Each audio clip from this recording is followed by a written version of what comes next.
Now I would like to hand over this session to Shri Amit Gandhi. Good afternoon all. I would request Chairman Shri and Co-Chairman to start the proceedings. Good afternoon everyone. I am Pranav Desai from Liverpool. It's a privilege to chair this session. With this we start this session and we are looking forward to have a performance-based design of concrete structure. We have been discussing since morning. In fact, Professor Manu from IIT Madras has also presented, and he was forcing that we should move away from prescriptive-based concrete or maybe the structure to performance-based specification. So, with that thought in my mind since morning, I think that these 8 papers which are being presented on a hardboard structural design, concrete structure design, and enlightening a lot of new design aspects. We would like to go through the presenters and participants who have given this nice papers. We have around 30 minutes per paper. So I would request all presenter 10 minutes presentation and we can have a 2-3 minutes discussion on the same with the paper.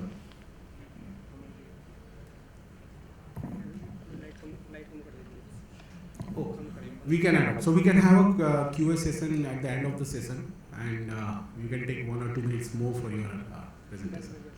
So with this, so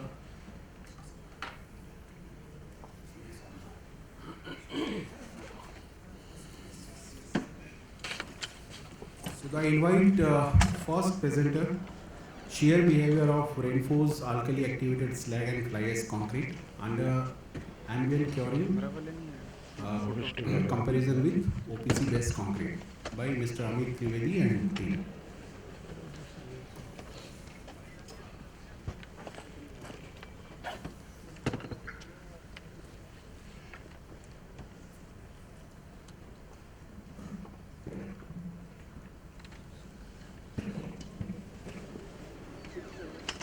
So good afternoon everyone. Dignitaries on the dais, delegates. Today I will be discussing on the shear behavior of reinforced geopolymer concrete under the ambient curing condition. The content of my presentation will be a brief introduction. What are the materials we have considered, shear behavior of RCC beams cast with geopolymer concrete, and a comparison with the various international codal provisions on the shear capacity of RCC beams. And then at last I will have the conclusion on the study conducted. So all of us know that the flexure failure is generally a ductile, but a shear failure can be a brittle. It can lead to a serious kind of damage to the structure and it can fail in a very brittle manner. So the present study covers the comparison of international provisions of shear design of concrete structures. Basically all the equations we have currently is for ordinary Portland concrete, and we don't have a specific equations in terms of codes for a shear design of geopolymer concrete. Then there is experimental investigation on the comparison of shear strength of RCC beams versus geopolymer concrete beams and what are the various crack patterns, and comparison of the experimental results with the codal values and how to go forward. So the testing program included the study on 2 different grades of concrete, M40 and M60, both with the geopolymer and the conventional concrete. Basically the geopolymeric system was a slag-based system, you can say a high alkali system with a GGBS and fly ash in a ratio of 70 to 30%. Combination of alkaline activators, particularly sodium hydroxide and sodium silicate, have been used to prepare a geopolymer concrete. And then for conventional concrete, M40 we have used OPC plus fly ash, whereas for M60, a silica fumer also used. So these are the materials conforming to various IS codes. But one thing is that fly ash which we have used is not conforming to the IS provisions. It is having a fineness of 280 meter square per kg. Generally, the fly ash in this range is available in this area, so we could not get the direct fly ash which is conforming with the code. So we use this, and for conventional concrete, PC based admixture was used. And most important thing that for a activators, we have used the commercially available activators, sodium hydroxide, which is meeting the requirement of IS 252, and sodium silicate gel, which is meeting the requirement of IS 381. This study is a continuation of past study done by NCB, which was for the geopolymeric precast products. But still we don't have any structural design parameters available in our Indian codes. Even IS 456 or any other code in our country does not have a structural design parameters for geopolymer concrete. This is the mix design detail for the study done. That is a M40 grade. G1 is a geopolymer mix 1, G2 is a geopolymer mix 2. So M40 and M60, and then we have a conventional M40 and M60 grade concrete. So we have used the materials such as OPC, silica fume, GGBS, fly ash, and the activator modulus was kept in the range of 1, and the various proportions of sodium hydroxide, sodium silicate, and other aggregate has been displayed in the table here.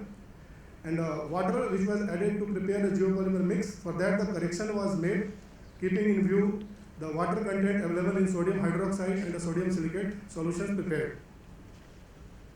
Now to study the structural design parameters, we have done the two different design, one for M40 grade concrete and second for M60 grade concrete.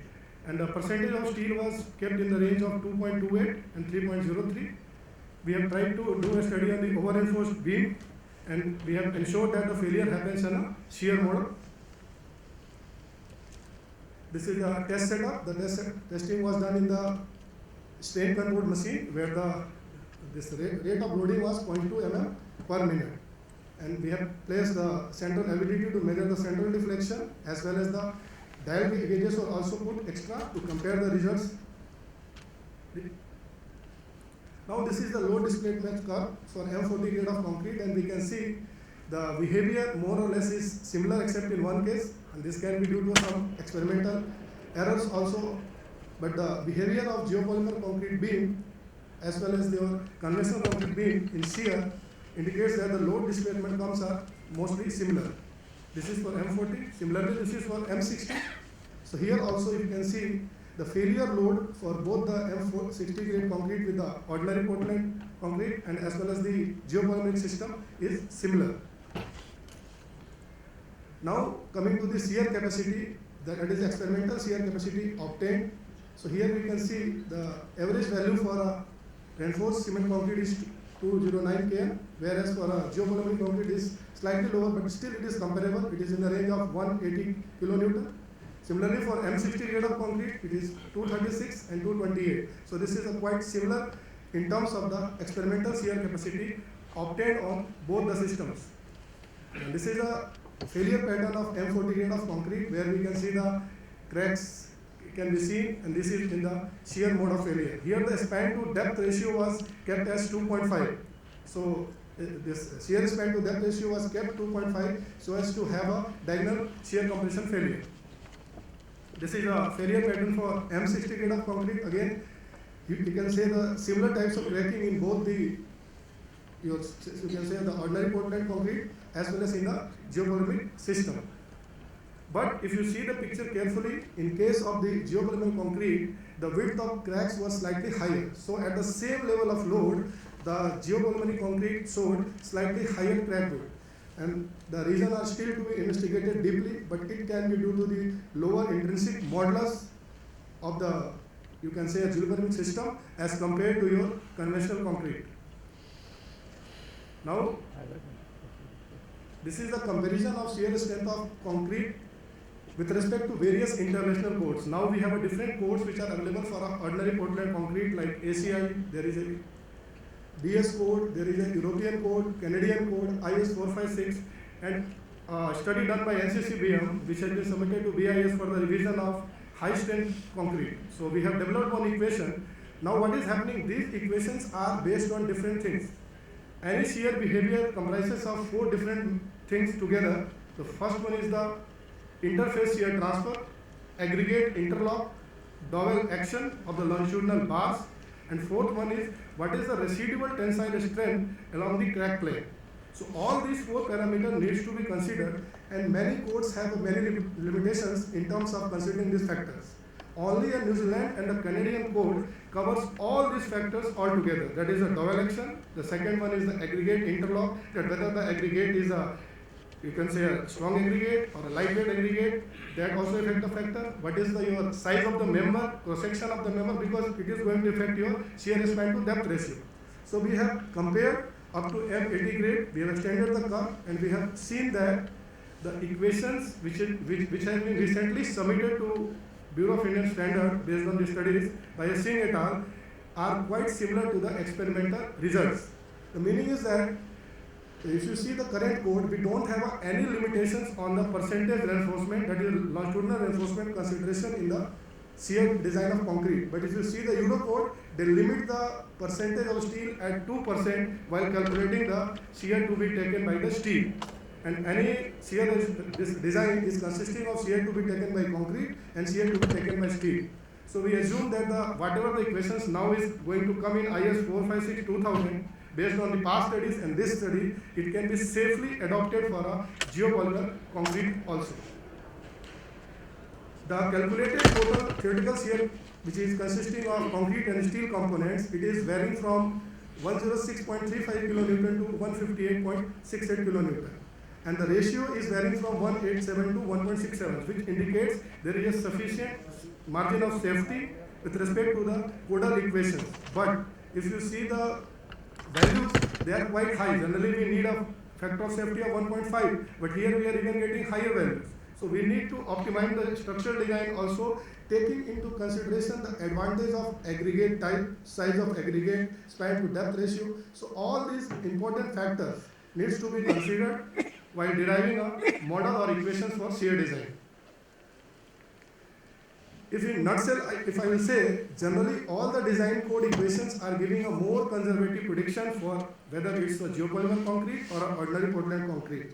And shear study indicates that proposed equations which has been submitted and which has been validated by the experts from IIT and the committee, that it can be safely adopted for IS 456-2000 for both conventional as well as geopolymer concrete beams. Coming to the conclusion of the study, load deflection curves of both conventional and geopolymer concrete are similar. If your structural design and compressive strength are same, shear strength of reinforced concrete beams increases with increase in grade of concrete, that is natural. A specimen behaved linearly from the initial loading up to the occurrence of damage, but when it hit the peak load, it collapsed in a brittle manner with a sharp decrease in the shear strength. Crack patterns, crack width, and number of cracks were more or less same. Only thing was that the width of crack at the same load was slightly higher in case of geopolymer concrete. Load deflection relationship and the shear strength of geopolymer concrete beams were comparable with the conventional system. Measured experimental ultimate shear strength of tested beams for both conventional and geopolymer concrete beams is higher than that of the design code equations, which is a good thing. We will have a sufficient margin of safety. Thank you.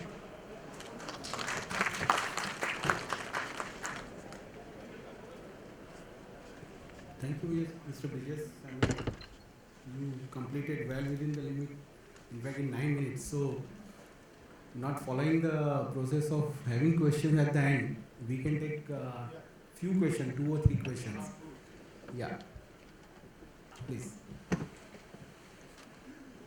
Yeah, thank you for the nice presentation. Gentlemen, can we know what was the design of this geopolymer concrete? Like how much was the fly ash and what was the molarity of the sodium silicate or sodium hydroxide? Sir, the slag was in the 70% replacement and 30% was fly ash. So it was a 70% slag and 30% fly ash. And the molarity was around 3. And activator modulus was 1. So were you able to achieve slump? Yes, with good quality admixtures and optimized mix, you can achieve. Again, the commercial materials which we are using are sodium hydroxide and sodium silicate. So if you do a proper design considering the water content of those materials as well as what we are designing in terms of activator modulus, we can achieve. So it was a Slump was in the range of 75 to 100 mm. Okay, what was the slump retention? Like till what time you were able to get that slump only? See, frankly speaking, we can retain up to, you can say, 90 minutes, but still we need to work because slump is still an issue in this area because this is a high calcium system. If this could have been the, you can say, a fly is 70% and slack 30%, then we could have easily achieved the slump. So still, admixture, we have to develop, we have to work further in order to regularly get the slump in the same order. But it all depends upon the type of materials, mix design, sodium alkaline solutions which we are using, all those things need to be considered. But it's not a thumb rule because if you see internationally, there is no mixed design guideline for geopolymer concrete. So it varies from case to case. Still, we don't have any standard procedure.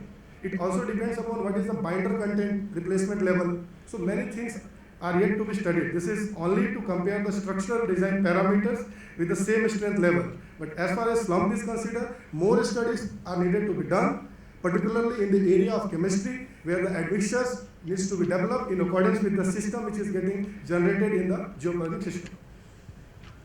Okay, thank you.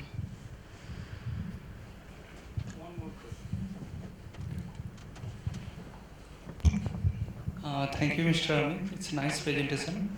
And from the slide of this mixed design of this concrete, what I can say, it's completely OPC-free cement. From that aspect, it's completely zero towards net zero carbon emission. So it's a good work. But what I can see, the total binder, it's 350 around, right? With both these M40 and M60. Yeah. But you are getting you are moving from M40 to M60 by increasing the alkali content, Yeah. right? Activator content. Yes.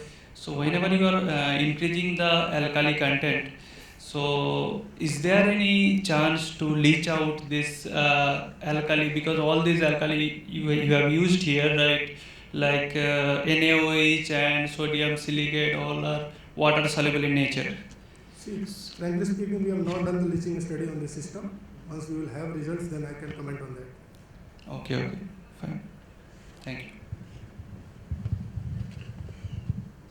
But in case we are using NaCO content in the range of 5 to 7%, there is no leaching. Could you comment also on the cost of this geopolymer as compared to the normal calcium-based cements? Sir, we have compared while we were doing the revision, I can say a new code we were developed at IS 17452. So cost was slightly higher. It all depends upon the what system you are using, because ultimately the fly ash and slag. What is the cost of that? That also comes into the picture apart from the cost of your alkaline solutions. So it can be comparable, but generally it is slightly higher than that. Depending upon what kind of system you are using, what is your grade, again the grade has to be considered, because that will again influence your activator modulus, concentration of sodium silicate and sodium hydroxide. So it cannot be a single statement that it can be different for different grades and different materials. So characteristics of materials also plays an important role, not only the type of material. Okay. Thank you. I think, thank you audience as well as Mr. Bridges for giving us a nice presentation. Maybe we can take the question during our tea session or maybe at the end of this entire session. With this, I invite next presenter.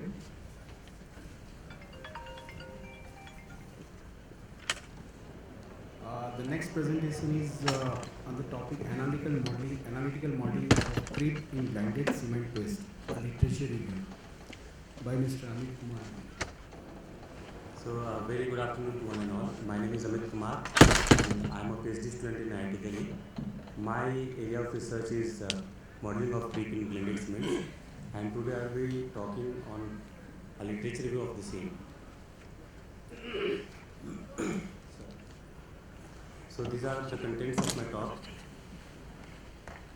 Whenever you apply some load to a structure, we see an instant strain, that is called the elastic strain. But without the increase of this load, we observe a gradual increase of strain in the structure. This strain is called creep strain. And this behavior is called viscoelastic behavior, that is the delayed response to a cause.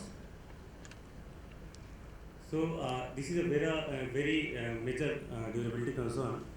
We have seen big failures in past, and we can see that whatever was predicted as per the various design codes, the actual creep was very much larger than that. So why we are not able to yet predict the creep in the structure? The reason is that what appears homogeneous at a macro level is actually heterogeneous when you go to a lower and lower scale of observation. And the property of concrete is that its microstructure develops with time. So since we are not able to control the environmental conditions, the loading conditions, as well as a standard concrete property, that is why we are not able to completely predict the creep behavior of the material. So as we see that the root cause of this behavior lies at the microstructure, and we have different techniques to get the microstructure. We have experimental techniques like ACM, NMR, and we have models like μIC and same height 3D. This can give you the microstructure of the cement paste. So when we talk of creep, actually this is understood that the creep never occurs in the aggregates, it occurs because of the creep, majorly. So coming to creep models, there are empirical models which are developed based on certain experimental data, and they are very popular for use because they are very easy. So, and the most popular are B3 and B4 models, but the problem is they are not very generic. They are suitable for those test conditions only. So then we have the options of analytical models, which are basically based on the laws of physics, and they utilize the intrinsic properties of the hydrates. But again, it is very difficult to know the exact spatial microstructure of the material and how they are interacting. So this is the main challenge in analytical models. So all these models are basically inspired from rheological models. We can see three of the most popular rheological models, and we observe that as we increase the number of input parameters, we can get a better approximation of what we experience in real life. But the problem is we have to get the values of these parameters experimentally. So we cannot increase these number of parameters to a greater extent. So what we resort to is the homogenization techniques, which are basically using the volume of the hydrates, what is their shape, what is their intrinsic behavior, and how they are interacting with each other. Once we know all these three, these properties, we can get the overall properties. So these techniques are basically used for getting the overall elastic properties of the material, of the concrete. So when we perceive concrete at different scale of observation, we see that there are different thought models presented in the literature.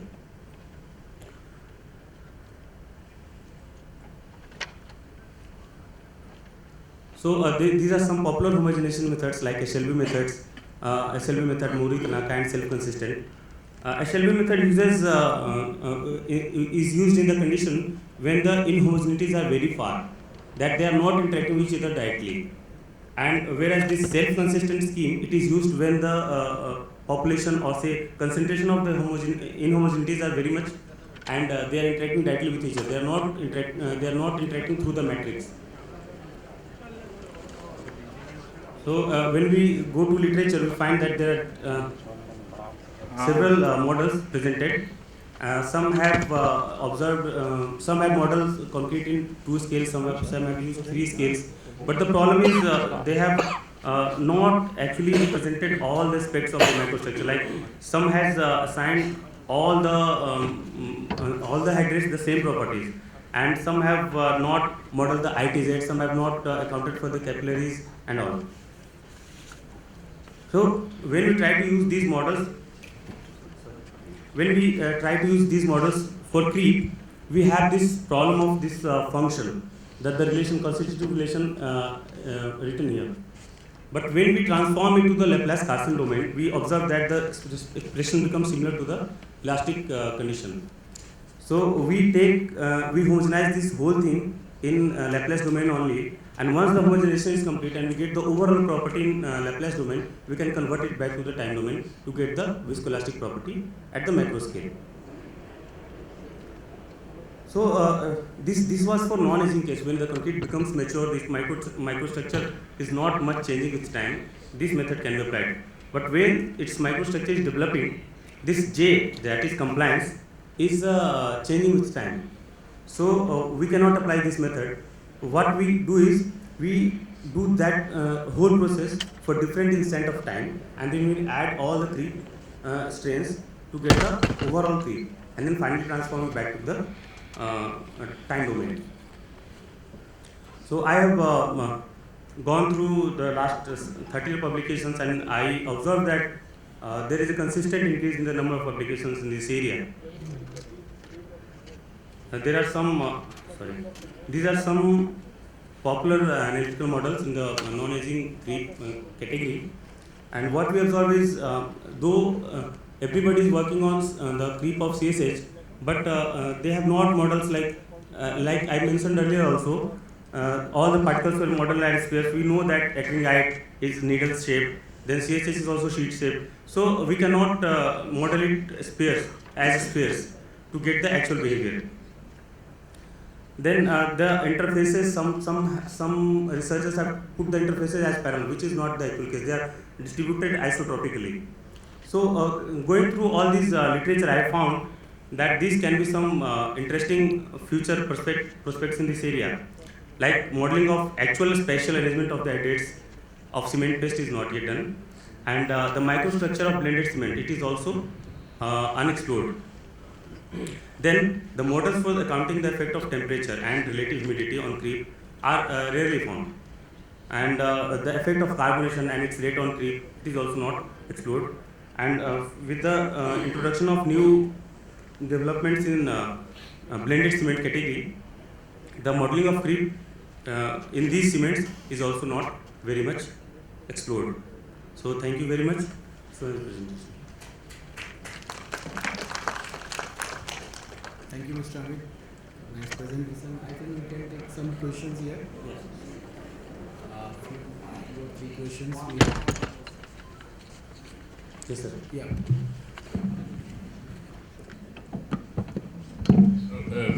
In the previous model, you have shown that spring and damper system, the model.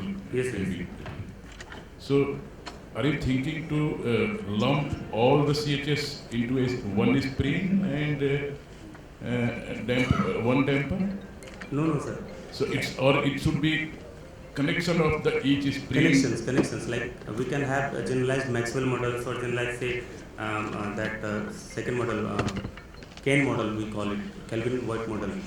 So we can represent each of the hydrate as some combination of spring and dashboard, and then the combination of all these springs, all these hydrates individually to get the overall model. That And is the second one is, can we find the CHS gel and its behavior with the nano indentation, atomic force microscopy with nano indentation? Are you planning in your PhD project? No, sir, I will take it from literature only. That is a very Fine, thank you. Thanks.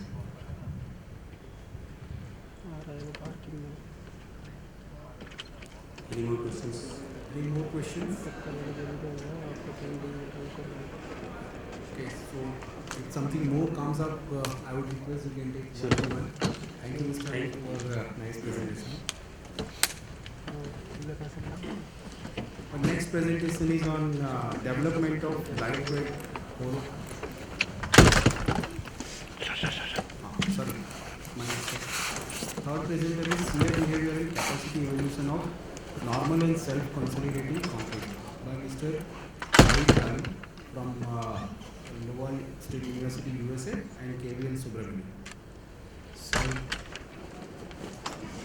I am Saurabh Kapoor. I am presenting good afternoon everyone. My name is Saurabh Kapoor from Hyderabad, and my today's topic of presentation is shear behavior and capacity evaluation of normal and self-consolidating concrete. So the shear behavior of reinforcement concrete, we can divide the total shear capacity of the beam into three parts. That's VA, VB, and VC. VA is the uh, shear that is resisted due to the aggregate interlock procedures, that is kind of friction development. And then VC is the shear that is taken up by the uncracked part of the concrete, and VD is the double force, that is the when there is a sliding tendency in the concrete, the reinforcement will try to resist that, and due that action it creates the double force VD. So total external shear coming, we can divide it into these three internal forces, and it has been seen that 70% of the vertical shear is carried across the flexural cracks for slender beams, and generally breakdown of the aggregate interlock, that is this VA part. When this aggregate interlock breaks, then the shear failure triggers.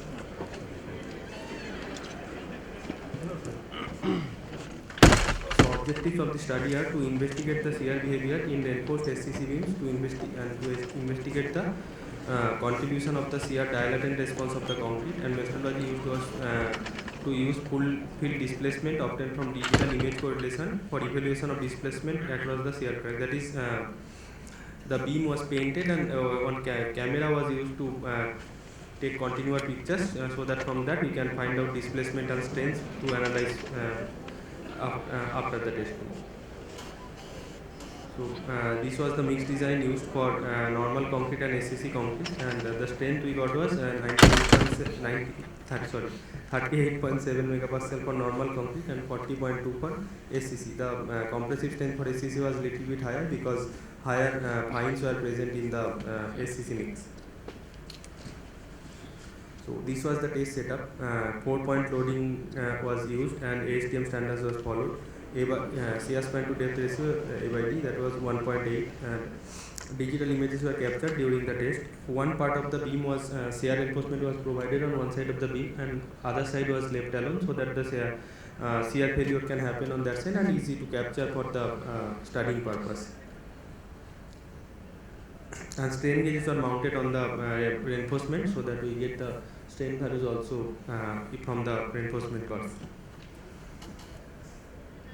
Okay. So now if we take a look at the load response, we can find out that the normal concrete has clearly higher load rather than SCC, although the SCC had a higher compressive strength, slightly higher. And failure happened in both the cases at the peak load only. Like at the peak load, the shear crack was fully developed in both the cases, and okay. So both the cases, yeah, the cracks were fully developed at the peak load.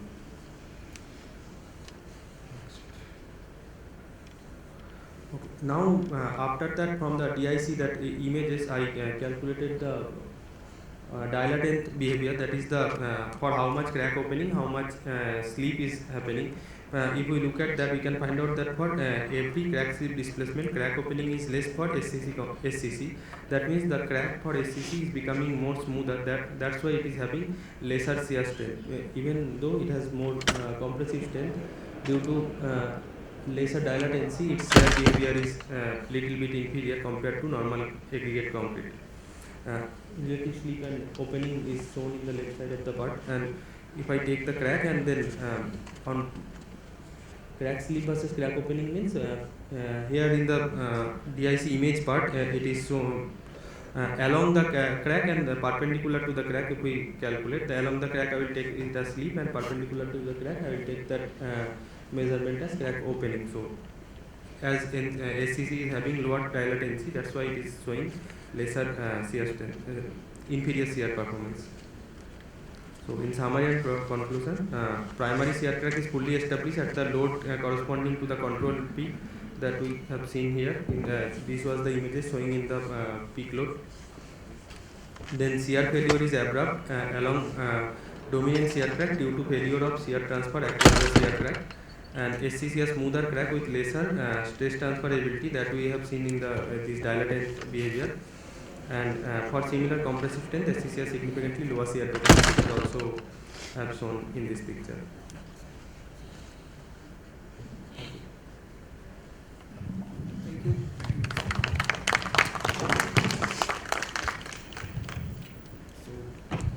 few questions.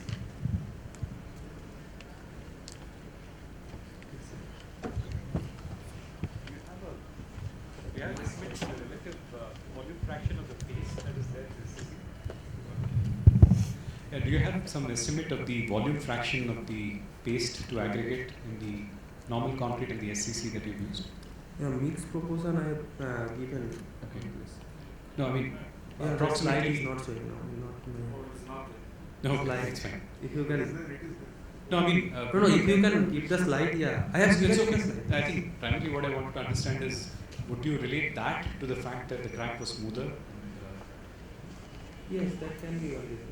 Yeah, because the aggregate proportion. Yes, that can be one reason. Because the aggregate interlock is ultimately like friction of the two tensor model and all. It ultimately almost kind of a friction. So more times means a smoother surface. So, but again, I think you have to be careful because you're not comparing. Yes, kind of. Yes. It's not like quantitatively, I don't know. Qualitatively, yes. Okay.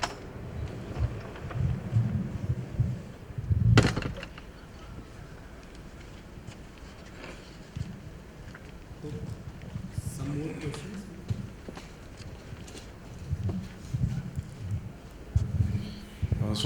Taking this question forward actually, is there a possibility that you all have a study to get the same shear strength in self-compacting? What would be the requirement? What would be the mix like? What would be the extra strength? Is that kind of study done? No, but like more improvement in the mixed design. If we like aim for higher target strength, then it's possible to achieve. How much? That's what. Is there a then, like, similar like from this study, if we find out that 10% drop, then 10% higher if we. And again, what Professor Manu has put, the paste. Why not the same aggregate content like this? You have removed the 20 aggregate in self-compacting. Otherwise, it's tough to get the like self-compacting part. So was that the reason, or the self-compacting property is the reason? How do I come to? Because you have very rightly pointed out the shear strength is also because of the aggregate, the VA. Yes. Right. Yes. So how much is the contribution from the aggregate part in the self-compacting? That also needs to be highlighted. It also takes a part in the part because it will provide ultimately something a little bit smoother surface. Right. Thanks.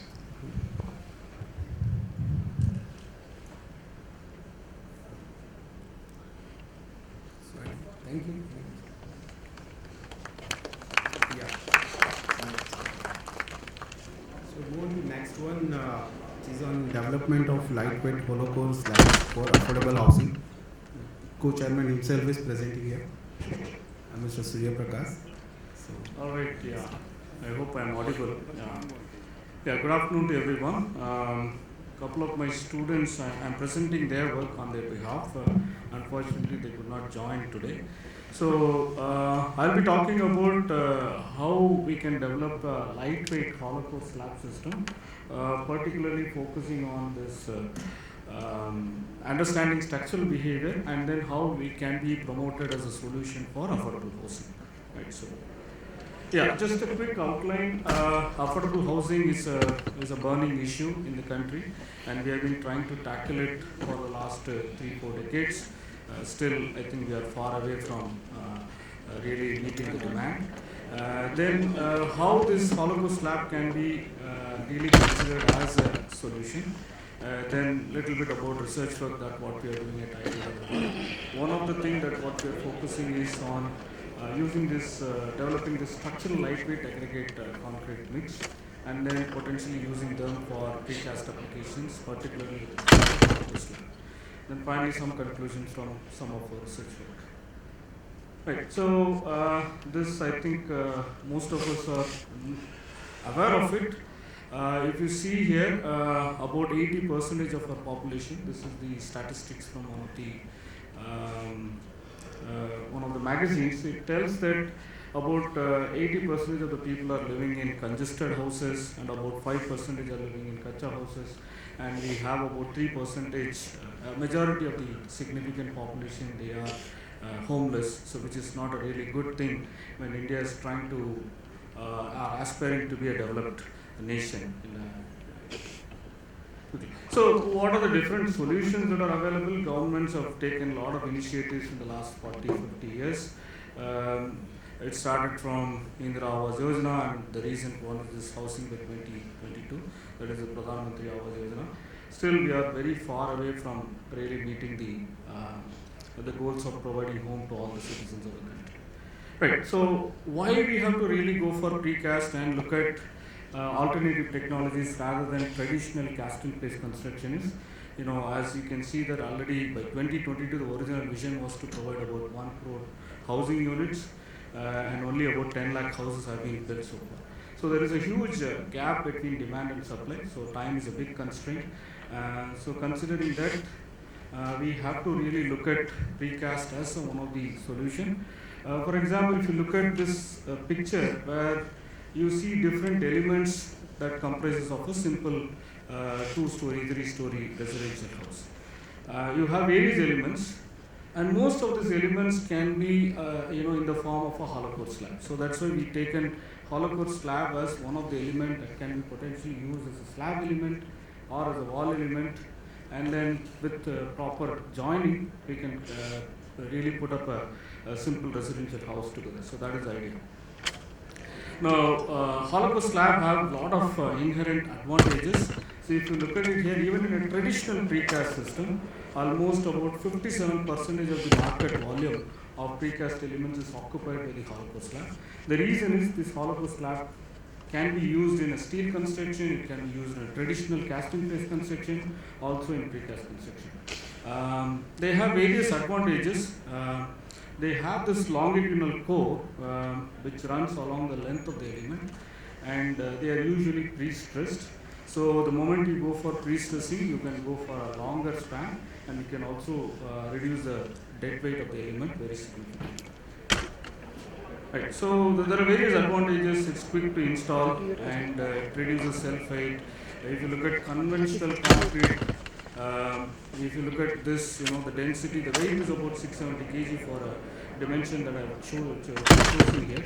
The same thing, if you go with hollow core section, you end up with 40% reduction in dead weight. So that is why it's one of the most preferred structural element in any type of construction, whether it is a commercial building or a residential building. Most of the time, the slabs are usually hollow core slabs.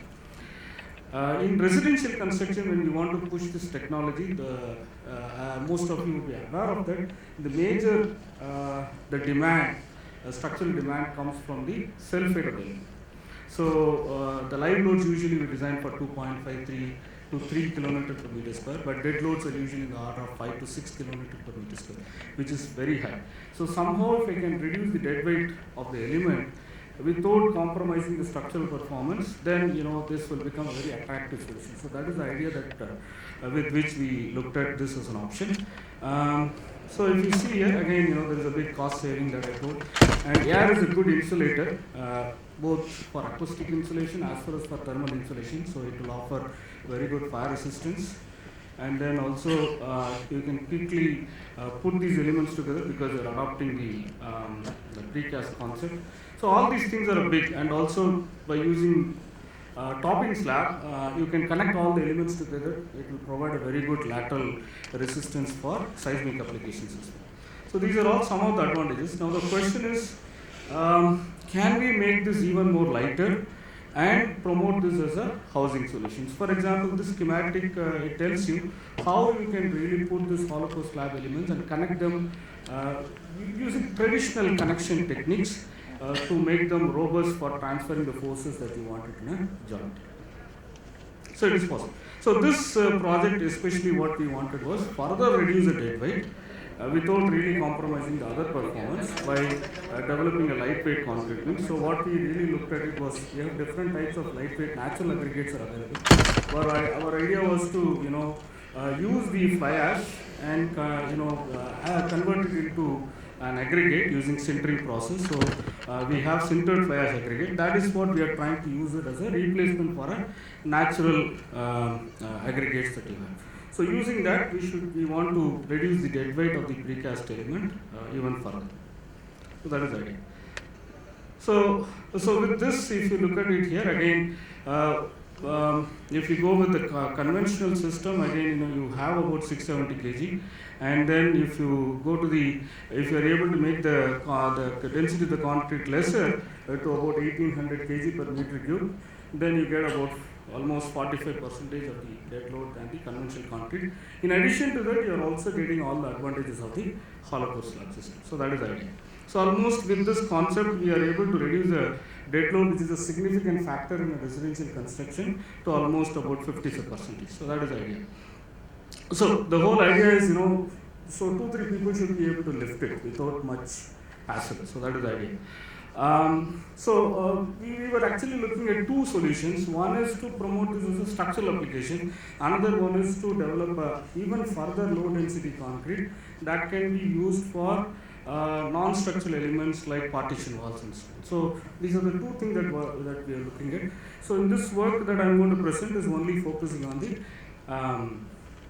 structural lightweight concrete. We also thought, as in continuation with what Saurav was presenting, the moment I replace the aggregates with artificial sintered lightweight aggregates, again the shear resistance can be compromised.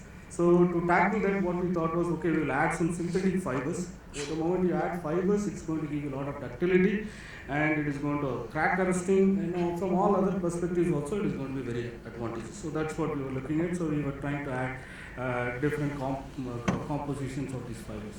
So this is just an example, the picture of the sintered fly ash aggregate. In fact, we didn't make it. We procured it from a local supplier. He has been, supplying this throughout the country. And these are some of the mechanical properties of these aggregates. You can see here the density of these aggregates is about 820 kilograms per meter cube. It's much lighter than the traditional natural aggregates that we use it in concrete.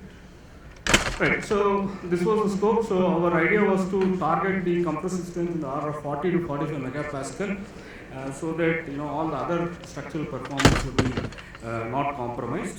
So with that, we went ahead and then we looked at detailed mechanical characterizations. We wanted to develop the sustained curves in compression. We wanted to understand how is it behaving in tension by carrying out fracture studies. Then also we made this slab and then tested in the slab for various structural performance. So just quickly, I'll just show you some of the test results. So we did a lot of work went into developing the mix design itself. And then these are some of the sustained curves that you see here in compression. You can clearly see here that we are able to achieve a strength of about 40 to 45 megapascal. And the elastic modulus was slightly lesser than the traditional normal coarse aggregate. Natural, concrete, we make it with natural aggregate.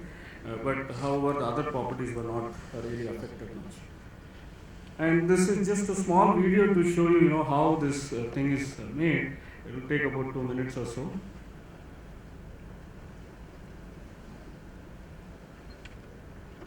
So the whole idea is, before we go into making it in the precast factory, can we really do it at the lab scale?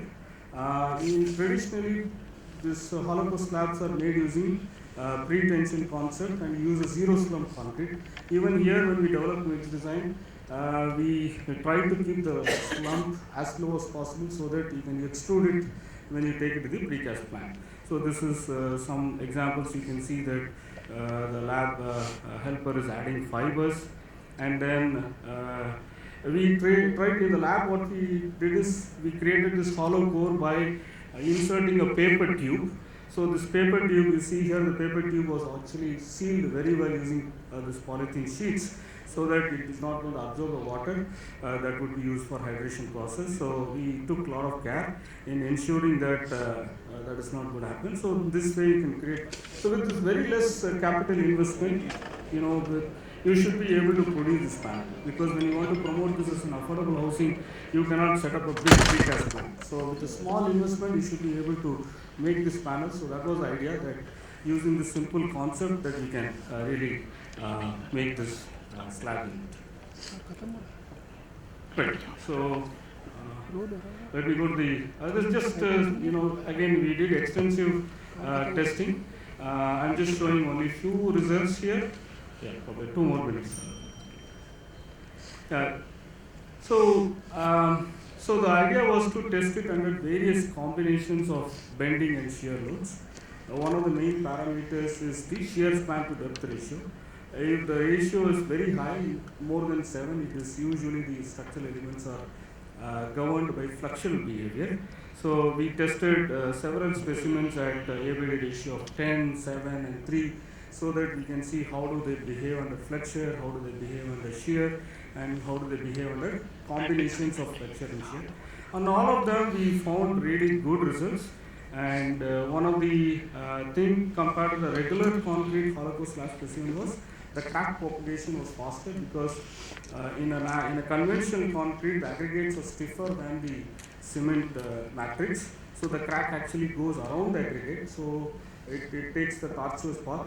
But in this case the aggregates are lighter and also they are not very strong, so the crack propagation is through the aggregate. This factor we have to really consider and be careful. So that is the reason we thought that a little bit of fiber addition will really help in improving the performance. Right, I think so. The more details of the results are available in the research paper, so probably you can look at it. Considering the shortage in time, probably I will directly go to the conclusion. So, and definitely the fiber addition was really helpful in improving the performance in both flexure as well as in shear. Right, so I'll just skip through. Definitely significantly reduces the sulfate of the structural member and leading to the reduction in the overall construction cost. And fly ash, which is used as a supplementary cementitious material, so people have been trying to dispose it off. So by making them as an aggregate, what we are really achieving is a circular economy that we would, it was discussed in the morning session, and it becomes a more sustainable solution for precast industry. And hollow slab made from the structural lightweight aggregate concrete showed similar performance as that of hollow slab made from normal density using natural coarse aggregates. So there was no really performance deterioration per se. And fibers addition really helped in a great way. They inhibited the crack development and crack propagation and provided a lot of energy absorption. And so the performance was much better than the regular hollow slab. And of course, further optimization of cross section and reinforcement is ongoing, and we are doing continuous. All right, so thank you for the patient listening. So, can take one or two questions. Yeah.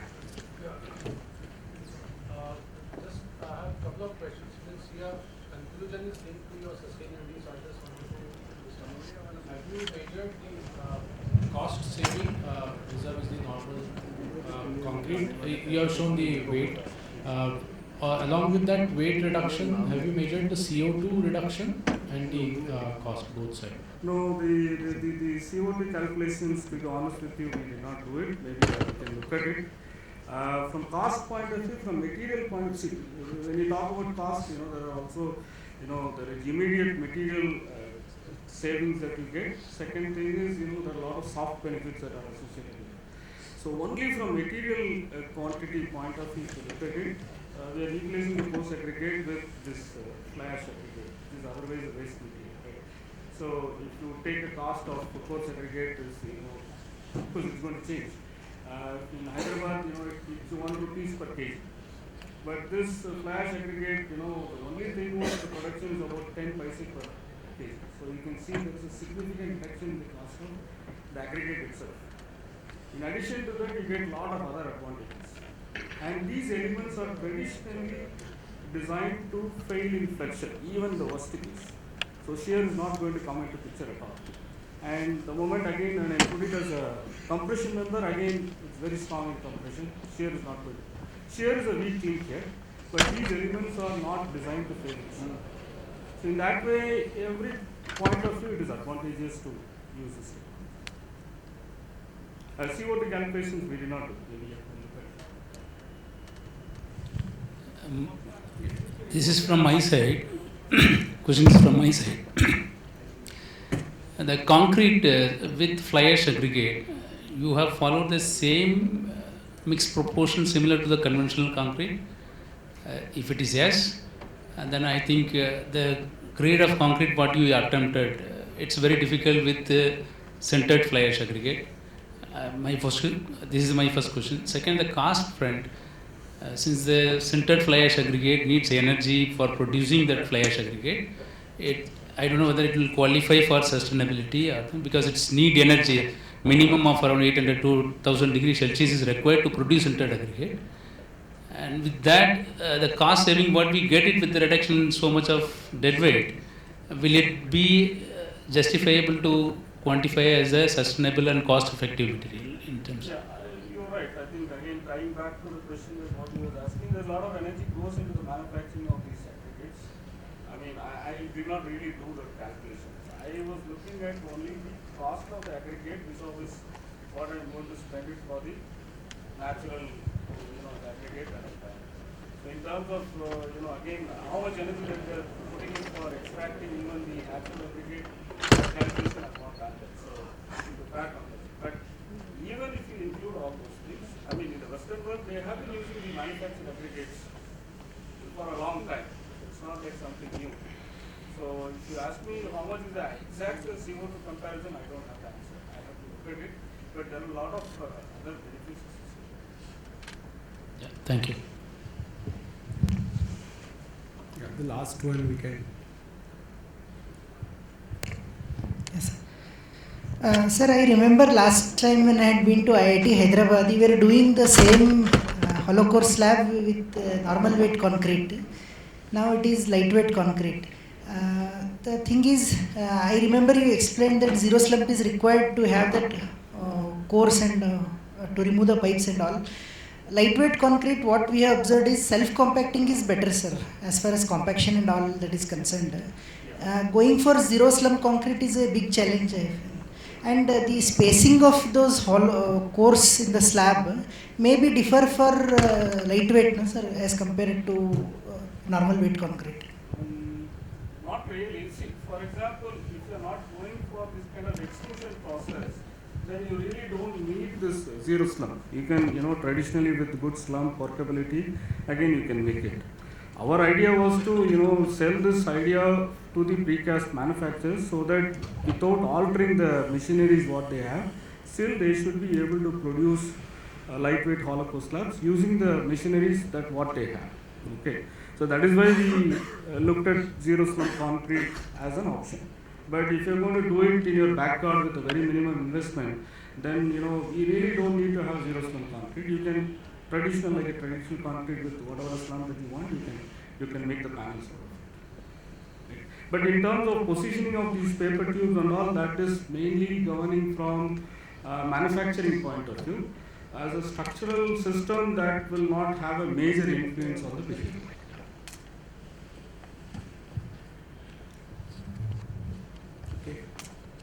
So I think we move to next. Thanks, Mr. Shri. So next presenter is the subject fracture and shearing, high strength recycled aggregate concrete. And the paper is presented by Mr. Saurabh Chakravarti and Cantt from again from IIT Hyderabad. Good afternoon. I'm Saurabh Chakravarti from IIT Hyderabad, and topic of presentation is fracture and shear in high strength recycled aggregate concrete. So whole presentation is divided into mainly these parts: motivation, that's brief introduction, experimental program, results and discussion, and then conclusion. Okay. So as we know that demolition of all structures are ultimately inevitable, because after some time it's either case not usable or it poses slight threat to humans. So with the demolition of the structures, we create a lot of scraps, and then there is a need to either recycle or dump those things. And if I try to erect one new structure at that place or some other place also, now I have to mine and sift those natural aggregates, and the sifting procedures has produce greenhouse gases. And to add to the problem, extracting natural aggregates has some bad environmental effects, like destroying the natural habitats of many species, deforestation, soil erosion, loss of water storage capacity of the ground, etc. And if I take a quick look at the global aggregate production scenario, I can find out, we can see that just after China, India comes second in the global aggregate production, and this demand is increasing every day. So increasing demand of this aggregate means we are consuming more non-renewable resources every day, which is not good for the future, and we should think for some sustainable building materials, and here I am proposing recycled aggregate as one of the solutions. Many more solutions are obviously needed. If we look at the sources, mainly three sources are present: tested lab samples, broken pavements, and the main source, that is demolished buildings. And now if we take a quick look at this production procedure, large chunks of those broken concrete blocks are put into the hopper to go through the jaw crusher, where it is broken down into the desired pieces. Then after separating the metals using the magnetic separator, it goes through a vibrating scheme where fines are taken out, and then recycled coarse aggregate of 4.75 mm to 20 mm size are generated. If by chance some aggregates of more than 25 are still present, it can again go through an impact crusher, and then after putting it to the magnetic separator, we will find our desired batch. Now if we take a look at the schematic diagram after casting the recycled aggregate in the concrete, this is in the showing it in the new cement mortar. In the core there is the natural coarse aggregate, and with its adhered cement concrete with it, because in the demolition process some amount of concrete will be still added with the aggregate. And three kinds of ITZ actually we can see, that old aggregate to old mortar interface, old aggregate to new mortar interface, and new old concrete to new mortar interface. So three kinds of ITZs will be actually seen in this thing. And now moving on to the experimental program which I made for this. This was the mix proposal used for natural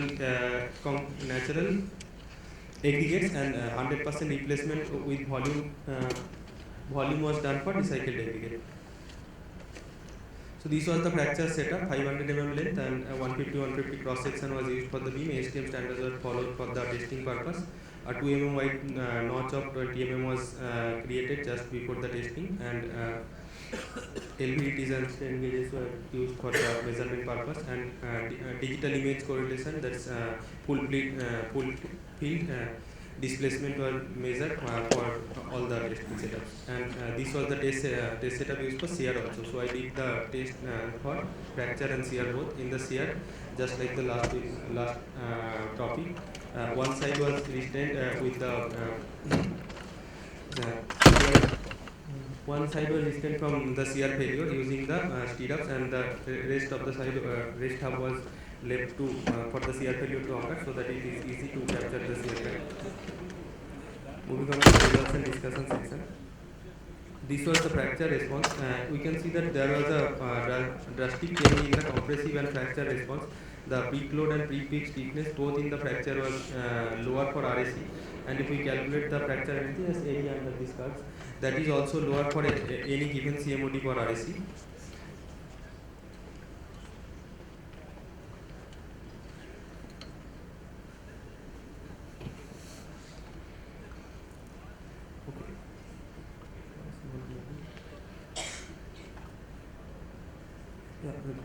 For the fracture surface analysis, this was the optical laser used for the scanning the fractured surface. After the beam was fractured, the surface was cut out to scan the surface, and after scanning, if I plot this thing,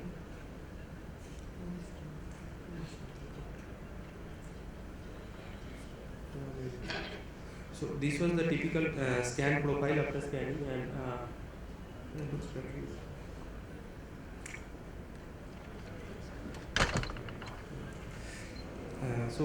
if I calculate the normalized area, that's total area, by the plot I scanned, we can find out that even though for RAC fracture response were inferior, the fracture surface came out to be almost similar, although the RAC is slightly on the lower side. Now, if we look at the fractured surface, left side is the NCB beam, and right side is the RAC. Red boxes which are marked, those points are at those points aggregates have been broken, and in the black points the aggregates have been pulled out from the matrix, so it's breaking through the ITZ. In the RAC case, we can find out that all the aggregates have been broken, and in the NAC now almost all the aggregates are breaking, but still some are breaking through the ITZs. So moving on to the shear response, now we find that even though the fracture response was inferior for RAC by quite some margin, the shear response is almost similar. Now that is because the fracture area that's created is similar, and so there now we have Now if we take a look at the how the crack was propagating, then in both the cases primary cracks were flexural cracks which were not creating the failure, and after that one shear crack was forming that was creating the main failure for the beam, and at the peak load for both the cases the shear crack was fully developed, but we can see that for same loading crack propagation was more advanced in the RAC.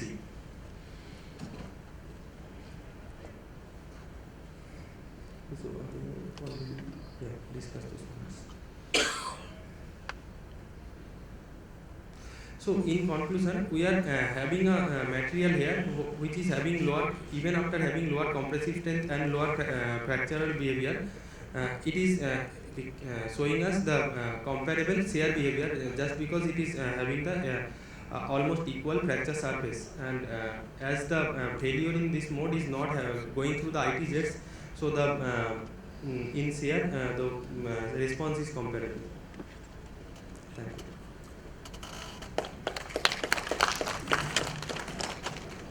Thank you, sir. We can take few questions. We used both high aggregate and coarse aggregate from recycling? No, only coarse aggregate from recycling. Normally, recycling aggregate has some problem. You cannot use as such. So we will do some kind of modification because aggregate have high water absorption and other problems. Used as such, or you? Yeah, it was used as such to understand what is the main mechanisms changing in by using these things. Water adjustment was done, but not any treatment. Did you do it is having higher water absorption, so that much water was just added. did you do some aggregate study before you put them into the count? His properties of it. Yeah. Yes, everything. I think in non-structure. Yes. Structural application part. Structure, I was trying to show that even if it is having lower inferior fracture response, in shear, in general tendencies, low strength maybe we can use, in high strength we are more doubtful about using it. Now in high strength we see that it's the shear response is actually similar, because in the high strength the ITZs are not, the cracks is not going through ITZ anyway. So the main problem is because the ITZ part is weak and there are more ITZs in when we are using recycled aggregate concrete, so it becomes weaker. Now if when in a high strength, when it is not breaking through the ITZ anyway, it is showing similar performance. So that's eventually a good thing.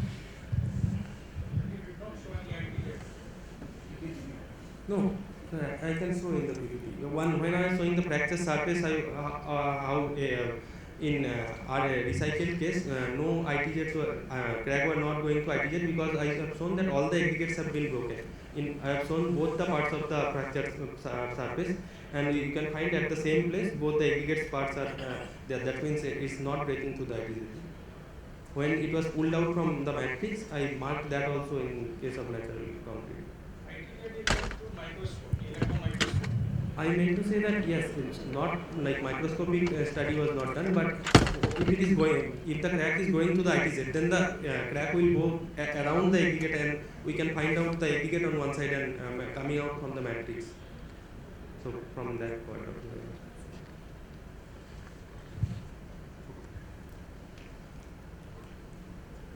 Yeah. Any one or two more questions?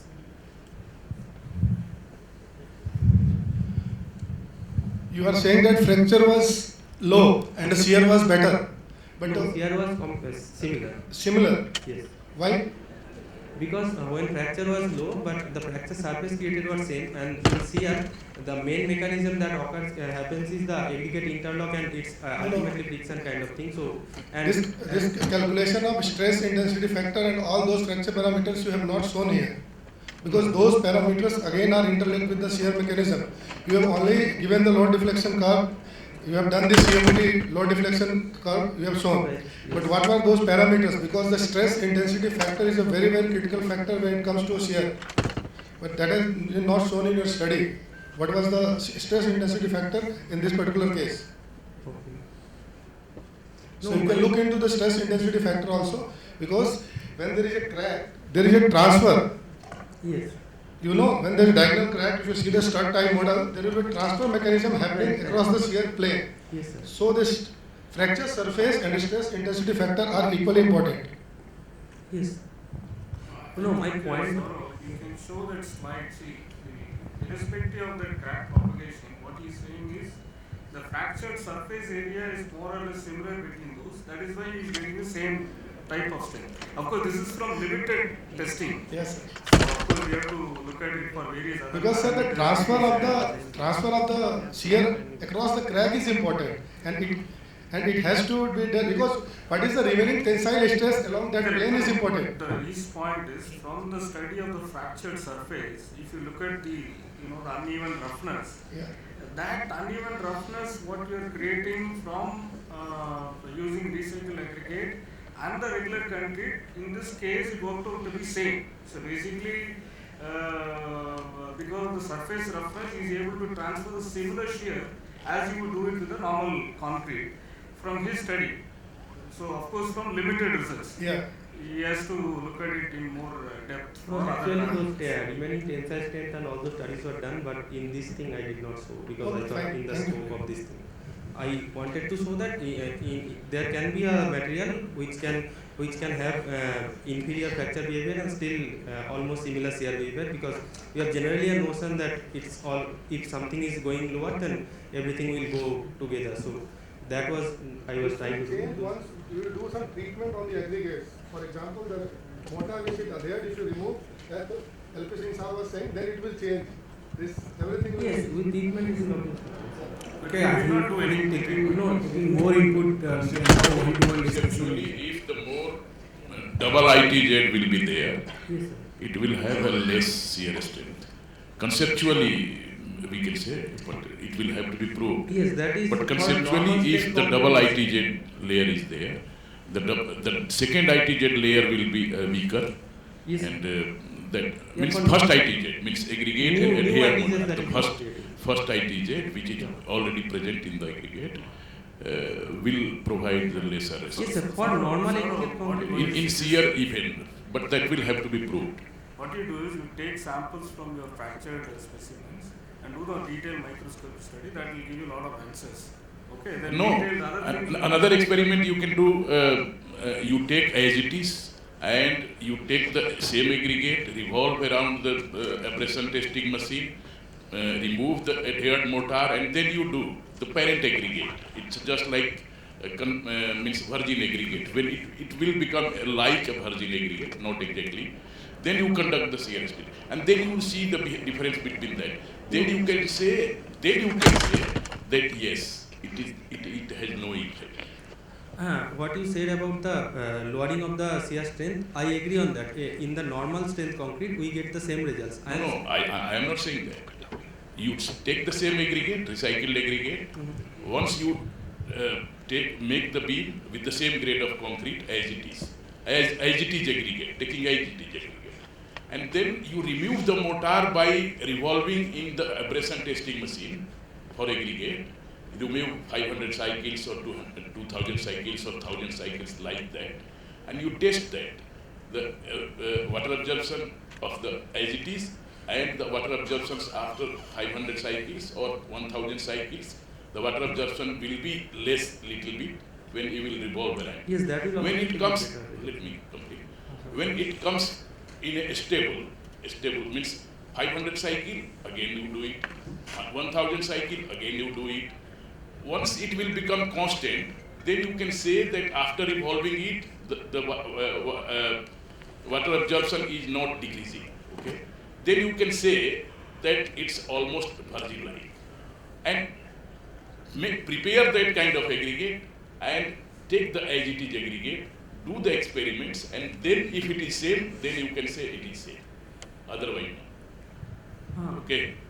So one problem in doing that is it takes up like sufficient amount of energy that there is no meaning of recycling after that. There is no meaning of showing microscope or whatever it is. The simple experiment, whatever I am telling you, the simple experiment will prove that whether it is same or not same. So you can have a detailed discussion. Yeah.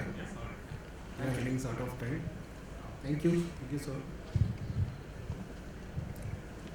So we move on the next presentation, which is on impact of longitudinal spacing between spring isolator on the fatigue strength of floating slab track. And the paper is presented by Mr. S. Pasir, A.R. Chaudhary and Anurag. So I invite the presenter, please.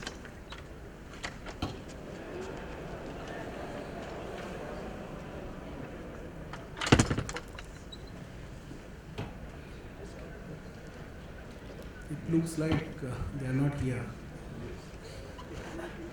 Then we move to a next one, which is on study on shrinkage of alkali activated fly ash slag blends by Mr. Hanuman Naik and KVL Subramanian. Do we have the presentation? Yeah.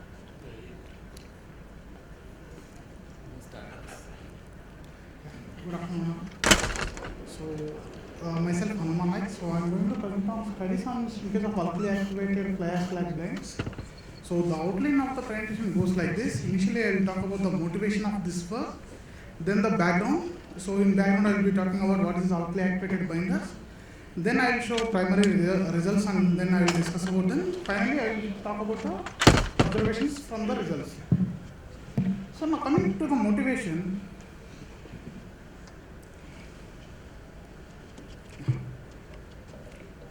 So as we all know, cement production is both energy and emission intensive.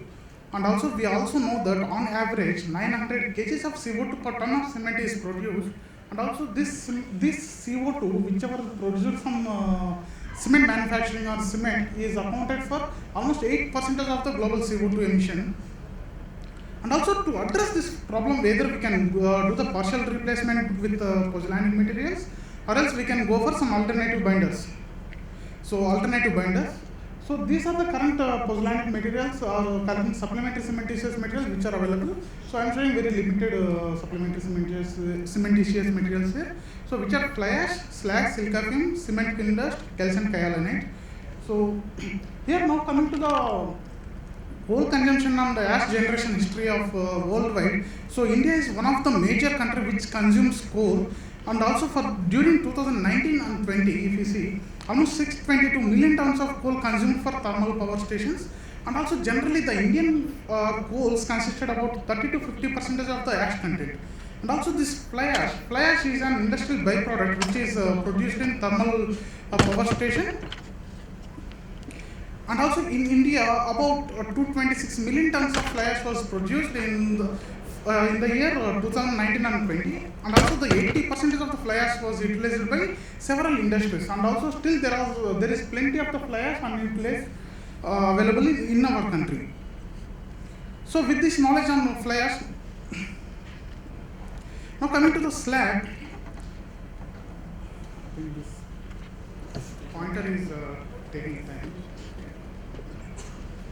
So slag is the byproduct generated in pig iron and steel making, and also about 300 to 540 kg per ton of iron production is generated. And also India's slag production capacity is roughly around 10 million tons per annum, and also almost 70% of the slag is utilized by the cement industry. And also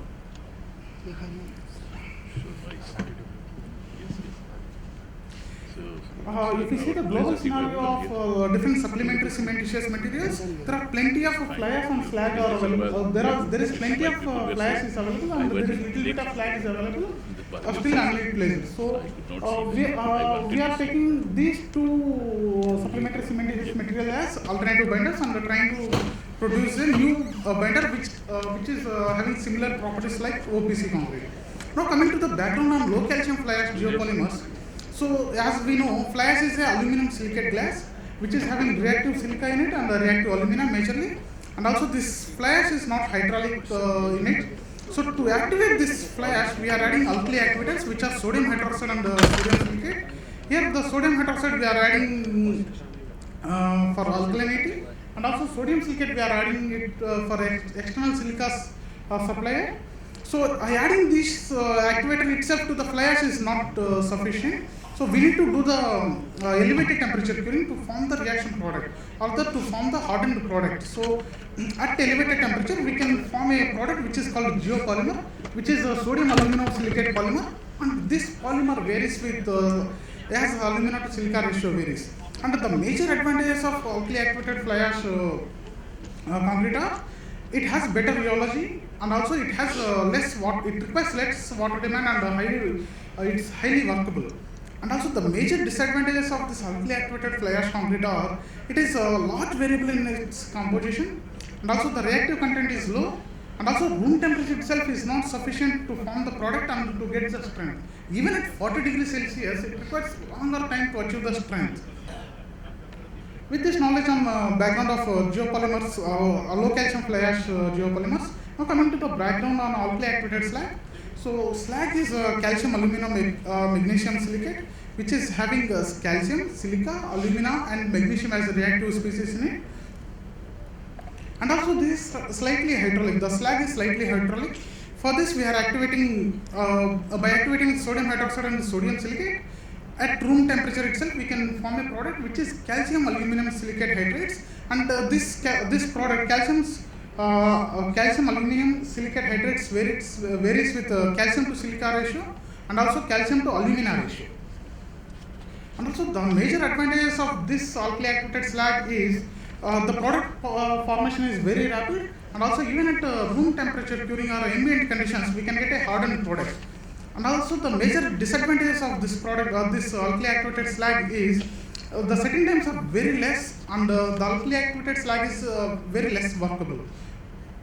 So to overcome these problems, see there are some disadvantages when we take alkali activated fly ash, and also there are some disadvantages when we talk about only the alkali activated slags. So if we blend these two, fly ash and slag, and develop a product, so it has we can get a room temperature product, and also a highly workable mix we can get.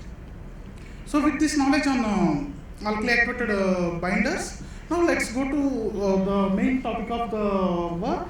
So syncage of alkali activated fly ash and slag blends. This is the outcome of the experimental which I have done. So I will be using fly ash plus slag, and we have activated with alkali activator. The molarity of the alkali activated is maintained as 3, and the solution to binder ratio is maintained as 4, and here the fly ash to slag ratio is maintained as 0.5. So 50% fly ash and 50% slag.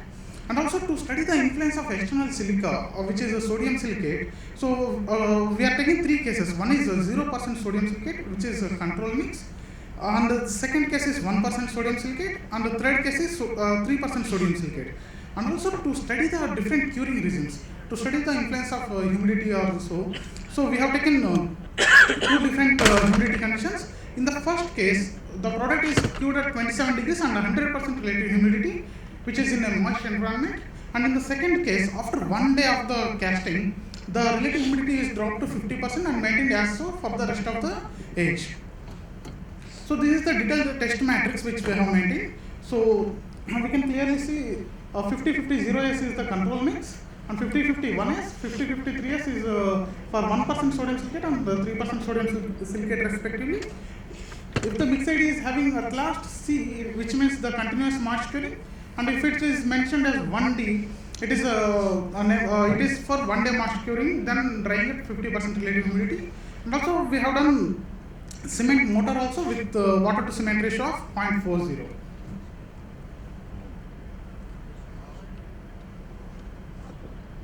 Now coming to the continuous mass curing system, if we compare the compressive strength, we can clearly see the black line is for cement mortar, and also the red line is for control mix, which is 0% sodium silicate, which is only activated with sodium hydroxide. And these 2 lines are activated with sodium silicate. So we can clearly see there is an increase in compressive strength with increase in sodium silicate. And also similarly, if you see the cash content, so here we have done the selective acid dissolution technique to quantify the cash. So we can clearly see there is an increase in cash content with increase in sodium silicate. And also if we see the autogenous shrinkage of the alkali activated fly ash slag blends, this is a sealed condition, completely sealed condition, which means there is no drying is allowed. So we can clearly see that. So increase in sodium silicate content increases the autogenous shrinkage tremendously. So for control mix, the autogenous shrinkage of mortar is almost 100 microstrains. However, with increase in sodium silicate, we can go up to 200 microstrains. And also to see why this is happening, we have done the porosity studies, and from porosity studies we can clearly see that the increase in sodium silicate content actually decreases the critical pore size, and also the porosity also is decreased. We can clearly see here, and here the critical pore size is, this red line is for control mix, and the critical pore size keep on decreasing with increase in sodium silicate. This is for continuous mass curing. When we go for a drying case, which is after 1 day, if I drop the relative humidity to 50%, so this is what happened for compressive strength. So the compressive strength is decreased tremendously. So, and also similarly the cash content is also decreased. This cash content is determined by selective acid dissolution technique, and and also like irrespective of the curing condition, if you see the compressive strength and also the cash content is increasing with increase in sodium silicate content.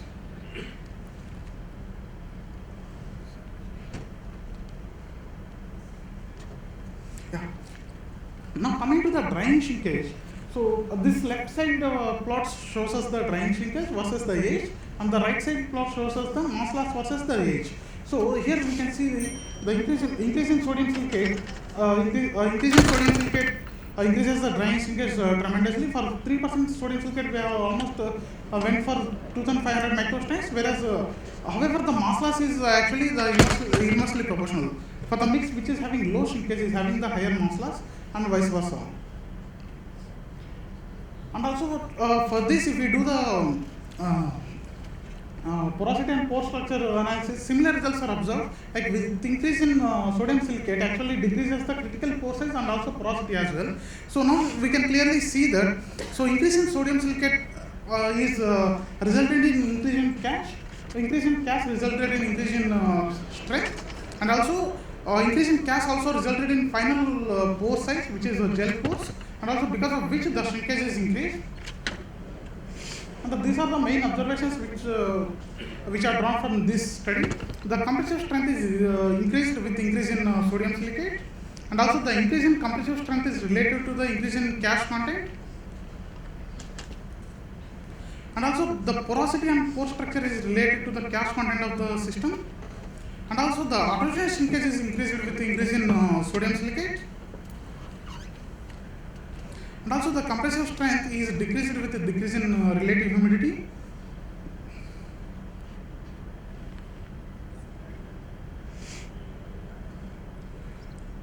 And the drying shrinkage is inversely proportional to the mass loss, and also the drying shrinkage is increased with increase in sodium silicate.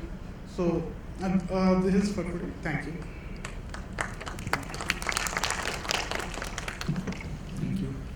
We can take. Yeah, thanks for the presentation. Just a couple of observations. Thank you. You mentioned about autogenous shrinkage, Yes. and but you started measurements after 24 hours, right? No, it's after final setting. It's not after final setting. Yes. Okay, because I heard 1 day. And what are you using to measure autogenous shrinkage? Initially, up to 3 days, we are using LVDTs. So, Okay. Which is kept at 2 sides of the specimen. So we are following the ASTM standard, which is corrugated pipe method. Okay. So okay, fine. Yes. Yeah, that's fine. Thanks for clarification. You are mentioning about cash, but you have fly ash and slag, and there are many studies where they have reported coexistence of sodium aluminum silicate and cash. So, did you look into that aspect? Yes, we do. I didn't present the result here, but actually we have done the leaching studies. So when we have done the leaching studies, all the free sodium, like whatever the sodium we are adding in it, so it is leaching out. So because with that reference, we are saying the NASH is not forming. So whatever the sodium we are adding into the system, it's presented in free form. So 100% sodium is leached? Yes, whatever we are adding, like majority of the sodium silicate, very less quantity was left. Yeah, I would suggest just maybe you want to look at some more work, because there has been established body of work in that direction where they have shown the existence of both. Obviously, when they are forming, that depends, right? Yes. And also these results we have observed from XRD as well. So even from XRD, we didn't see any NASH peaks. But XRD is difficult. Yes, XRD you can't rely on XRD for this. Yes. That's fine. Last thing, usually when we talk about Portland cement, we say shrinkage is proportional to mass loss. Yes. You are saying very opposite. Yes, yes. So can you throw some light or? Here, like precisely. So basically, yes. then that means if there is, you are saying there is no mass loss. Let's say if the mass loss is less, you are very high. That's true, because in one case there are two cases. One is with let me compare with porosity. So in one case the porosity is I'm talking about the gel pores, so which is reason for shrinkage. So in one case the gel pores are bigger, little bit, and in another case the gel pores are smaller, little bit. So removal of water from this gel pores and the removal of water, same amount of water from this gel pores, two gel pores will have different effects, different shrinkages. I mean, the finer gel pores will have the more shrinkage than the coarser gel pores. Anyway, just before you propose this, it will be good to verify this. Hanuman, I think a good suggestion. So Yes. interact with Dr. Piyush. Yes, definitely. Yes. I think, we take one question from professional. I think you probably put it in a different way. Shrinkage has to be proportional to mass loss, because when water is going out, mass will be lost and shrinking will happen. Yes. But I think between your systems, Yes. the rate at which shrinkage and mass loss changed was dependent on the pore structure of the different systems. Yes.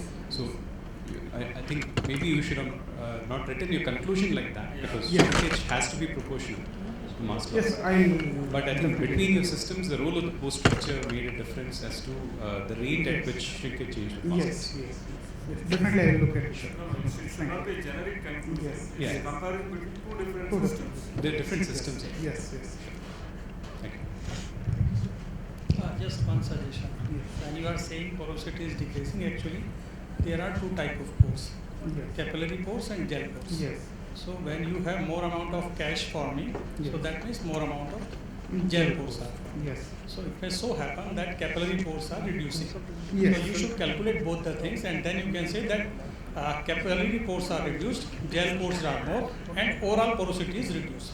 So that will strengthen your. Yes, yes. Definitely, I will look at it. Definitely. Thank you for the suggestions. I have a clarification query. Yes. As this is basically a polymerization reaction, did you find any retarder system which is compatible with this? You did mention workability was good, but was it retaining well?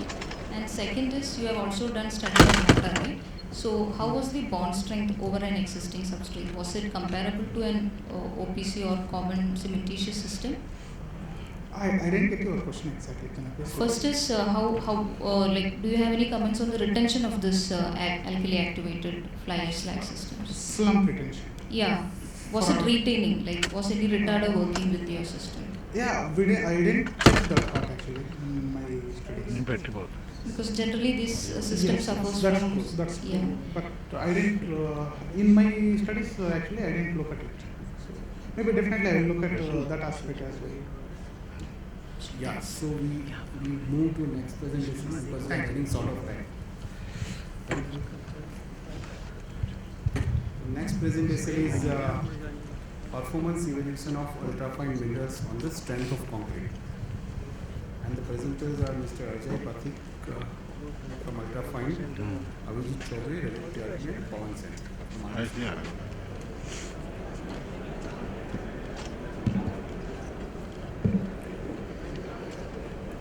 With your so, good afternoon to all of you. Yeah. So we are going to discuss about this evaluation of ultrafine minerals and the strength of concrete. And we have tested ultrafine slag, and this is a work of almost 6 months of rigorous testing and trials. And there is a modeling that has been done. Mr. Ajay Pathik, who's here, so he has also helped us. He is the industry stalwart, because this test paper has been actually tested and the implementations have been done on the site, wherein today we are actually producing every day around 400 cubic meters of M80 grade of concrete with this ultrafine material. So with this I would start this presentation. So if you see the OPC carbon emission is somewhere around stochastically, and that word I don't get the word. The chemical, if you see if you write the chemical equation, you balance both the sides. So it comes to 0.31 kg of carbon dioxide per kg of OPC, considering 70% calcium carbonate in limestone. Maybe industry stalwarts can correct me. And the other carbon dioxide comes from the carbon, the coal that is burnt, and the other energy that is used for grinding. So the total comes to around 0.9 to 1 ton per ton of cement. Now, in case of ultrafine, since it comes from the slag, the industrial waste, this carbon which is attributed to production of slag can be considered as zero, because the main attribution can be done to the main product. That could be either the energy or the steel that is being manufactured. So all we do is we grind it even more finer. Now there are codal specifications which have come, and this is a kind of a pride for India, where this codal this kind of material, the specification has started from India, and now the West is starting to use it. So IS 16715 is the code for which this requirements are given. So fineness 1500 and so on. The slag activity index, I won't go much into it. These are the reproductions from the IS 16715 2019. These are the chemical requirements, again from the same code. Now these are the actual test reports that we got from the ultrafine that was been actually tested for this, and the specific surface was somewhere around 2000 meters square per kg. The bulk density was 600 kg per cubic meter. So you can see this. Then the ultrafine physical test, the slag activity index, so it was at 28 days was above 100%. Now the main challenge while formulating the mixed design procedures for supplementary cementitious materials is either you have got a thumb rule based on the IS 10262, or there are concepts like cementing efficiency index, wherein they say that for every kg of or the supplementary cementitious material you take, you consider some factor of cement. So for microsilica, people have said somewhere around a value of 4 or 5, for fly ash 0.4, for slag 0.8. But this does not work for the same material for every water cement ratio. This number keeps on changing for different water cement ratios. So as we have seen, this number we could not, it was not of any help to find out how much ultrafine replacement and what water cement ratio will give me the same strength as compared to OPC. We wanted to have a system where you get without ultrafine and with ultrafine the same strength, and at what water cement ratio. So we wanted to do that kind of a study. Now also, if you see OPC over the years, since this 200 years, it has moved from a coarser material to a finer material, and because of the law of economics, this is the law of economics that we keep on moving to the most optimum point. Even though we expend more energy in grinding the cement, there is more expenditure of energy, but the total energy for constructing the structure is going down, for the because of grinding, because we are, for getting the same strength we require lesser cement. So if you see overall, it is going towards that. But that is creating some other kinds of challenges, and now we have found that SCMs also are following the same trend. The SCMs, if they go more towards the finer side, they are becoming more and more valuable, and they are adding more to the economy. So this was the the formula that was given, water divided by cement and is equal to, so K is the cementing efficiency factor. Now, talking about the trial, so this 360-degree trial was done. So this was the orthogonality test. So this is what even DOE, the other name is DOE, design of experiments.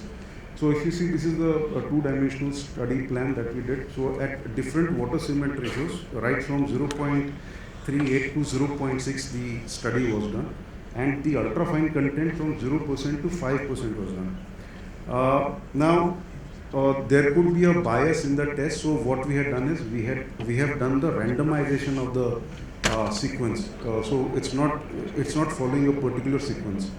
And also to check the error in our laboratory or in the material because of the variation, we have done a repetitive trial. We have done 4 repetition of trials at the central point. That was at 0.48 water cement ratio and 2.5% of ultrafine. So here we did 4 trials. Okay, we did the same test to find out what was the error in the laboratory.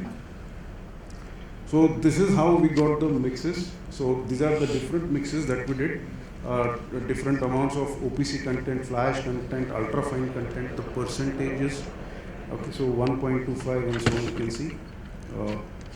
So there were total 15 trials, and 4 trials out of these 15 trials are repetitions to check the error of the laboratory, and rest all are based on that trial plan that was kind of a shape of N, the letter N. Now, this is how we got the strength, the 3-day strength, the 7-day strength, and the 28-day strength. The 3-day strength, of course,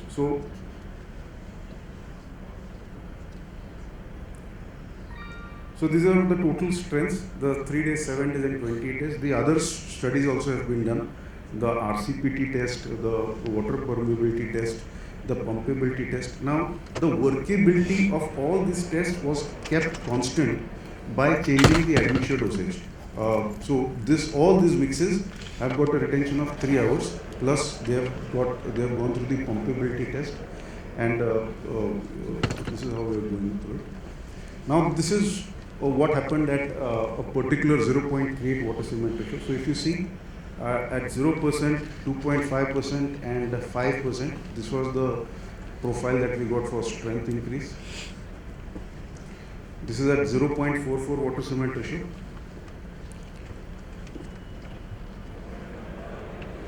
This is the error estimation. So for the same mix, we did the trial 4 times. And also the materials were not exactly the same, because practically we wanted to implement it actually at the site. So you cannot expect, each and every bulker. In fact, there is cement variation in the same cement bag. So you could not expect the same, the study could be replicated at the site. So we wanted to know what is the total error and how much would be the effect actually of the ultrafine. It should not happen that ultrafine effect is less than the error. It should be the effect should be more than the error of the laboratory. This is the error, and at 0.54 water cement ratio, we somehow got similar strengths. At 0.6 water cement ratio, again we got a good increase at different. And based on the regression, this was the strength expression that we got for 28 days, 7 days and 3 days respectively. So again, as per the Abraham's law, the water cement ratio to strength behaved exponentially. So exactly as per the expression given by Abraham. Now here if you see the ultrafine content, the strength was directly proportional to the square of the ultrafine content. So every increase of ultrafine content was not increasing it linearly but exponentially, it was squaring up. But I don't suggest to use this relationship throughout, for 100% of ultrafine, since this was done only up till 5% of ultrafine. This result can be attributed, or can be, the constraints can be till 5%. And also the admixture quality also is very important because you require a good dispersion for the admixture. These are the different statistical factors of regression. So we got very good numbers. This is what we got as the actual versus predicted for 28 days strength. So if you see the middle one, if you all can see this 4 points on the straight line, these are the errors, these are the trials done for the error. So if you see the predicted strength is same, but actual strength for the same water cementitious, same ultrafine content is high. But if you see because of the ultrafine content and the water cementitious, the variation is much higher, and the predictability also of the equation was good. The 7-day strength also, the regression curve has given a good result, and so for the 3-day strength. Now this is where you can actually estimate how much carbon footprint, carbon dioxide reduction can happen. So let us say for the same set of materials, if I wanted a strength of 35 MPa, based on this equation, because ultrafine content will be 0, so OPC required would be 298 kgs and fly ash would be somewhere around 100 kgs and a water cement ratio of 0.377. So if I use 5% of ultrafine, so the cement content reduces by 61 kg, from 298 to 237 kg. Fly ash has reduced obviously, and then the overall cementitious content has reduced by 65 kg. And this also helps you in reducing the stickiness of concrete because you are able to get the same strength at a higher water cementation because of ultrafine. So the conclusion is it is able to reduce the cement content because of its high efficiency. It can be used also for normal grades of concrete. It is not just for high grade of concrete, but also for normal grades of concrete, and it can significantly contribute to the construction sector to bring down the carbon emission. Also, these relations is up to 5%, so the values, the equation should be taken up to 5%.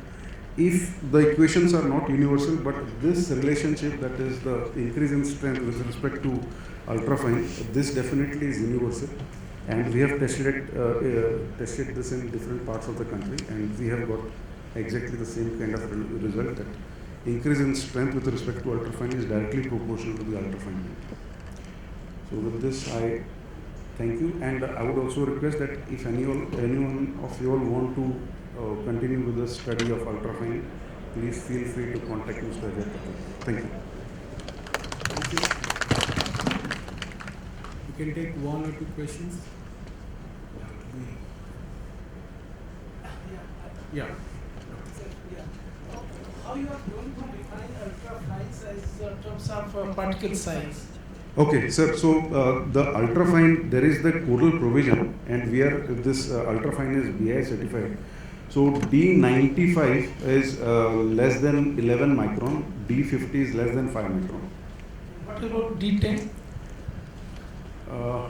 D10, sir, actually the requirement is not there, so we measure it, but I don't remember the number exactly, because the main factors for us is the D50 and D95.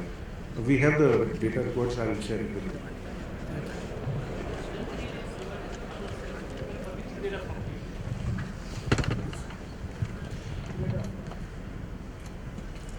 There are list of strength details given, but 3A, 720, which grade of concrete can I know?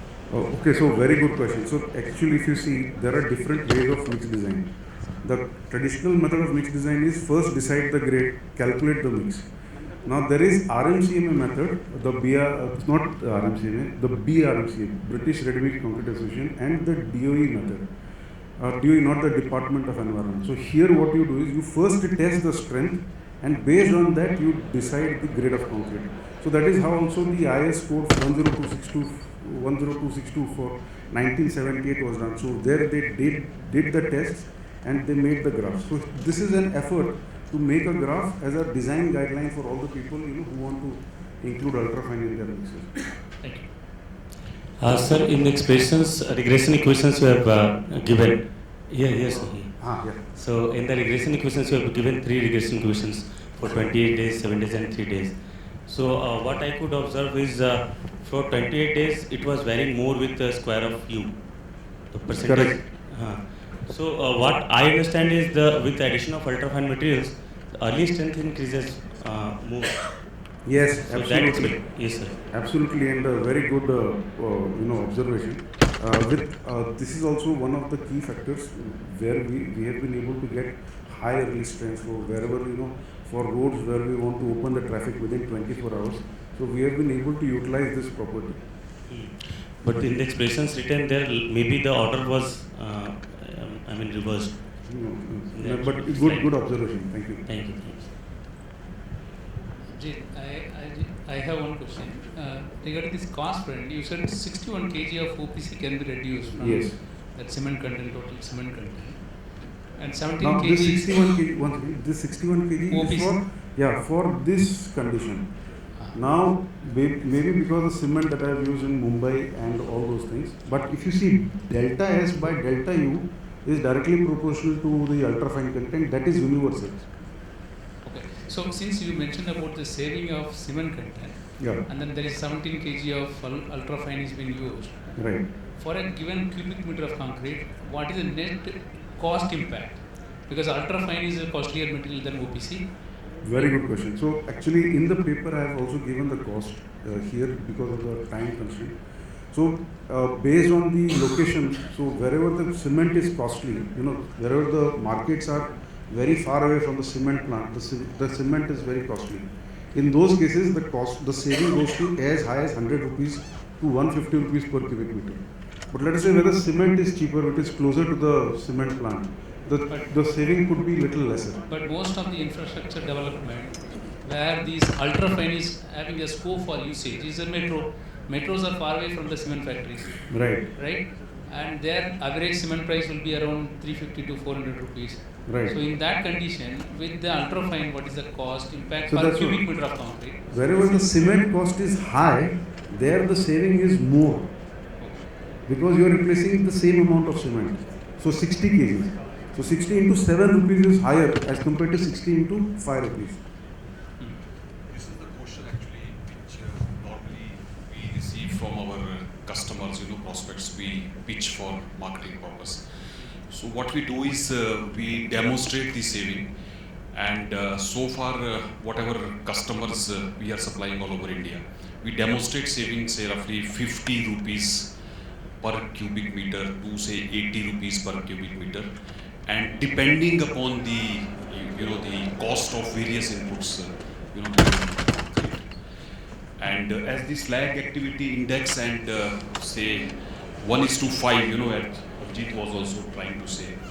So we play with all these tools and then demonstrate the saving at, for example, say Uttarakhand. So there is a Rail Vikas Nigam Limited. So different cost calculations there. So now we have a Barmer. I think all of you know one of the largest refinery in India is coming in Pachpadra, and so all these places, then Bharatmala projects. So different places, different costings, and ultimately we win over customer when we demonstrate the commercial part of the so-called technical feature to the clients. Then only we are able to do it. I think I am able to reply to your question. Thank you. So I have a question. More one-to-one discussion because the next session is Okay, so just quickly, sir. Only one question that, as you said, that when you grind it and make it to the final side, what is the particle geometry, okay? And did you find any increase in dosage of that mixture as compared to the microsilica? How would you compare the ultrafine compared to the microsilica? Thank you for bringing that up. That's a very nice question. So as compared to microsilica, the dosage is much lesser. And if you see, again, industry stalwarts can correct me if I'm wrong. If you see it under microscope, since it is a slag, it is a glassy material. So because of it, the requirement of, and this is much coarser. Even though it is ground to a very high fineness, it is much coarser than microsilica. That leads to a lesser admixture dosage. So if you see it is almost at an optimum size as compared to any other cementitious material, maybe on the finer side or on the higher side. And the dosage, the 5% or whatever we came across.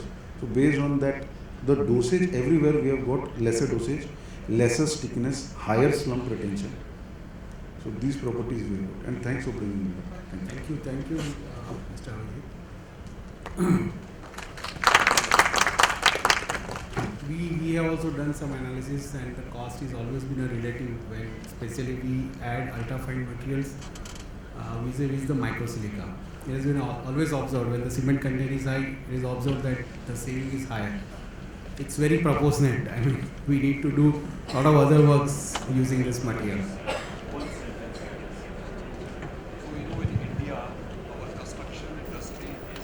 Obsessed with microsoft, and what we try to educate is the GGBS, the fly ash, they are our Indian waste, and we are trying to utilize whatever waste we have in the country. But microsilica is not in India, so it is a waste of the other countries we import to India and we use in Indian construction sector.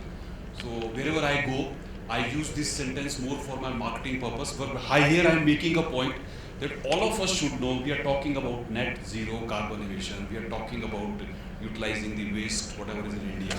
So let us promote the GGBS based or the fly ash based, whatever we have in India. I'm sure Dr. Manu Sundaram will also support. Thank you so much. It's fine. More high-grade concrete needs to be evaluated more with the ultra-fine material. Anyway, with this, I request Mr. Surya Prakash to summarize the comment. And thank you. Just a quick summary. I think we were supposed to have 8 presentations. One of them we could not have because the presenter was not there.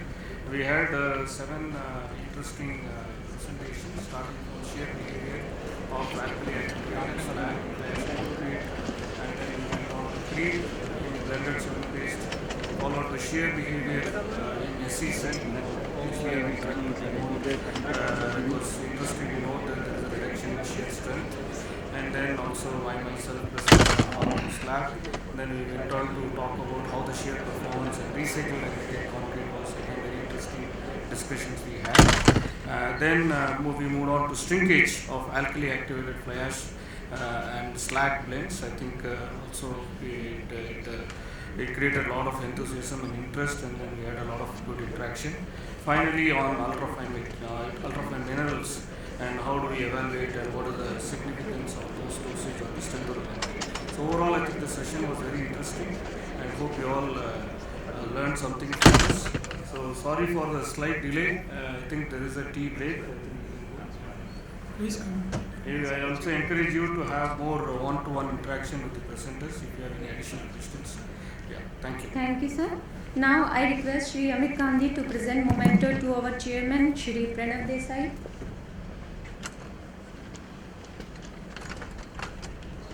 And co-chairman, Professor S. Surya Prakash.